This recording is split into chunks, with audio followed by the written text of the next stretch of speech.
আমাদের গ্রাম ছিল সবুজ পাহাড়ের দুই নিঃশ্বাসের মাঝে ধরে রাখা এক শান্তি।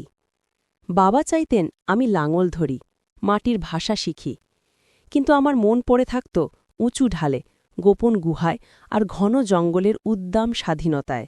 তিনি ছিলেন কৃষক, ঘামে ভেজা আর মাটিতে মেশা।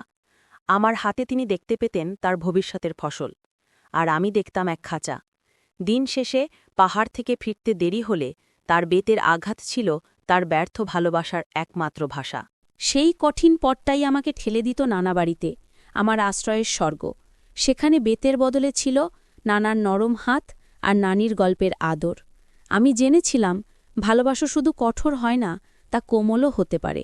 আমরা ৩ ভাই এক বোন, মাসুদ, মাসুম, মাহফুজ আর আমাদের প্রিয় হাজেরা।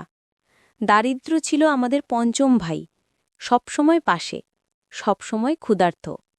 বাবার ক্লান্ত পিঠের দুবার করে কামাই করা পরিশ্রমে চলত আমাদের প্রতিটি দিন। চাষ যখন চলত না, তখন তিনি যেতেন উঁচু ঢালে মাটির খোঁজে। এক বস্তা মানে এক পয়সা। এ ছিল নির্মম মজুরির কাজ। মাসুদ, সেও তো শিশু, তবুও বাবার নীরব সঙ্গী ছিল সেই অফুরান চড়াই পথে। আমার কাজটা ছিল অন্য, মাটি খোঁড়া নয়, খাদ্য পৌঁছানো।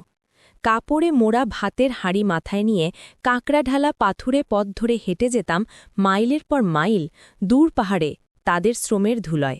বাবাকে খেতে দেখা মানে যেন প্রয়োজনকেই দেখতে পাওয়া। তিনি দ্রুত খেতেন, নীরবে, আবার পরিশ্রমের জন্য শক্তি সঞ্চয় করতেন। ক্লান্ত মাসুদ কাঁচা মাটির স্তূপের ওপর এলিয়ে থাকত।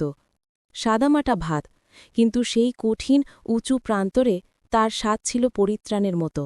আমাদের সেই বলিদান, সেই মাটি বস্তা থেকে ঠেলাগাড়িতে, ঠেলাগাড়ি থেকে নৌকায় যেত, ভেসে যেত দূর ঢাকা শহরে। আমরা নিজেদের পায়ের তলার মাটিও বেচে দিতাম, যাতে অন্যেরা তাদের টেবিলে টালি আর প্লেট সাজাতে পারে। এ ছিল আমাদের দারিদ্র্যের এক নির্মম পরিহাস। একদিন স্বাধীনতার ডাকটা খুব জোরালো হল। আমরা ৬-৭ জন মাসুমের দল স্কুল পালিয়ে সীমান্ত ঘেঁষা আপেল বাগানে ঢুকেছিলাম সেই নিষিদ্ধ ফলের লোভে।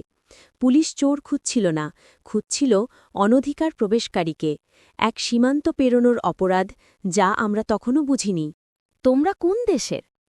এক বিদ্বেষী দৃষ্টিতে করা এই সহজ প্রশ্নটাই ছিল আমার শৈশবের সবচেয়ে ভারী শিক্ষা। আমি সবসময় পাহাড়ের সীমাহীন স্বাধীনতা খুঁজেছি, কেবল বুঝতে পারলাম স্বাধীনতারও একটা সীমারেখা আছে। আর সেই উপলব্ধি নিয়েই আমি ঘরে ফিরেছিলাম, যেখানে বইগুলো অপেক্ষা করছিল অন্য ধরনের মুক্তির প্রতিশ্রুতি নিয়ে।